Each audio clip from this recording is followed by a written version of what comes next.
బుధవారం వాషింగ్టన్ డీసీలో అత్యంత రద్దీగా ఉండే ప్రాంతమైన ఫారాగట్ స్క్వేర్స్ పరిసరాల్లో గస్తీ తిరుగుతున్న నేషనల్ గార్డ్ జవాన్లపై అకస్మాత్తుగా కాల్పులు జరిగాయి. ఈ ఘోరమైన కాల్పుల కారణంగా ఆ ప్రాంతంలో తీవ్ర గందరగోళం ఏర్పడింది. వైట్ హౌస్ సమీపంలో ఈ ఘటన జరగటం అమెరికన్ భద్రతపై ప్రశ్నలు లేవనెత్తింది.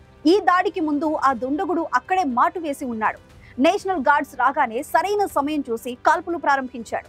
ఈ ఘటనలో 2 గార్డ్ సభ్యులతో సహా 3 తీవ్రంగా గాయపడ్డారు. కాల్పులకు పాల్పడిన వ్యక్తిని పోలీసులు అదుపులోకి తీసుకుని విచారణ ప్రారంభించారు. విచారణలో ఈ దుండగుణ్ణి 29 ఏళ్ల రహమానుల్లా లఖన్వాల్ గా గుర్తించారు. ఇతను ఆఫ్ఘనిస్తాన్ పౌరుడు. అమెరికన్ సైన్యం ఆఫ్ఘన్ నుంచి వెనక్కి వచ్చిన తరువాత 2021లో ఇతను అమెరికాకు వచ్చాడు. అతని ఫేస్బుక్ ప్రొఫైల్ పై ఆఫ్ఘన్ జెండా కూడా ఉంది. ఈ దాడి వెనుక అసలు ఉద్దేశం ఏమిటో తెలియాల్సి ఉంది. ఈ ఘటనపై అధ్యక్షుడు డొనాల్డ్ ట్రంప్ వెంటనే స్పందించారు. డీసీ భద్రత కోసం అదనంగా 500 మంది నేషనల్ గార్డ్స్ ను తక్షణమే మోహరించాలని ఆదేశించారు.